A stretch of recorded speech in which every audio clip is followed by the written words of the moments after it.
श्री स्वामी समर्थ मैत्रिणींनो, कोजागिरीला नक्की हा उपाय करा. घरात पैसा टिकत नसेल तर नक्की कोजागिरीच्या दिवशी हा उपाय करा. कोजागिरीला लक्ष्मी मातेला प्रसन्न करण्यासाठी उपाय. कोजागिरी पौर्णिमेच्या रात्री लक्ष्मीची पूजा करा.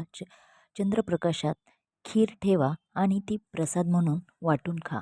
तसेच तुळशीची पूजा करून तिला तुपाचा दिवा लावा आणि मध अर्पण करा आणि दुसऱ्या दिवशी गरजूंना दान करा. या उपायामुळे घरात आर्थिक समृद्धी येते व लक्ष्मीची कृपा राहते. आपल्या डोक्यावर खूप कर्ज आहे, सतत वाढत आहे, चालले आहे, एक पाठोपाठ वाढतच चालले आहे. खूपच समस्या वाढत आहेत पैशाच्या. तर कशाला उशीर करता, हा उपाय करा. नक्की तुम्हाला फरक जाणवेल. तर कोजागिरी पौर्णिमेच्या रात्री हे सर्व ज्योतिषशास्त्रानुसार आपण उपाय करणार आहोत. आर्थिक समस्येवर उपाय.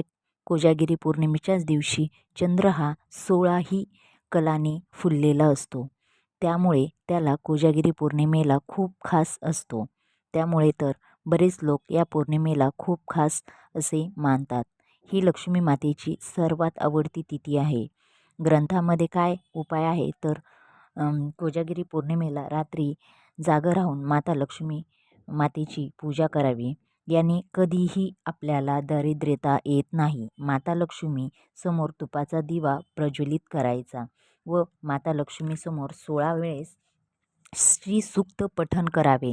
जर तुम्हाला म्हणता येत नसेल तर तुम्ही ते ऐकू शकता, कारण ते संस्कृतमध्ये आहे. त्यामुळे तुम्ही ते ऐकू शकता. नाही तर लक्ष्मी अष्टक 11 वेळा म्हणू शकता.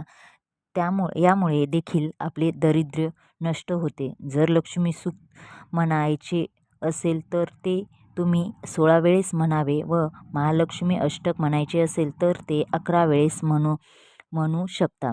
आता तुम्ही असे म्हणाल की आम्हाला स्तोत्र वगैरे काही येत नाही, तर मला दुसरा सोपा उपाय असेल तर तो सांगा. जर तुम्हाला कोणतेच स्तोत्र म्हणता येत नसेल तर तुम्ही कोजागिरी पौर्णिमेला संध्याकाळी तुम्ही पांढऱ्या वस्तूचे दान करू शकता. आता तुम्ही म्हणाल की पांढरी वस्तू कोणती? तर घरात तांदूळ, साखर अशा वस्तूंचे दान तुम्ही गरीब, गरजू, असहाय्य, अनाथ, अपंग अशा व्यक्तींना तुम्ही दान करावे. त्यामुळे देखील आपल्याला आर्थिक समस्या दूर होतात. हे दान केल्याने आपल्यावर माता लक्ष्मी प्रसन्न होते. ज्योतिषशास्त्रामध्ये चंद्राला मनाचा कारक ग्रह मानले जाते.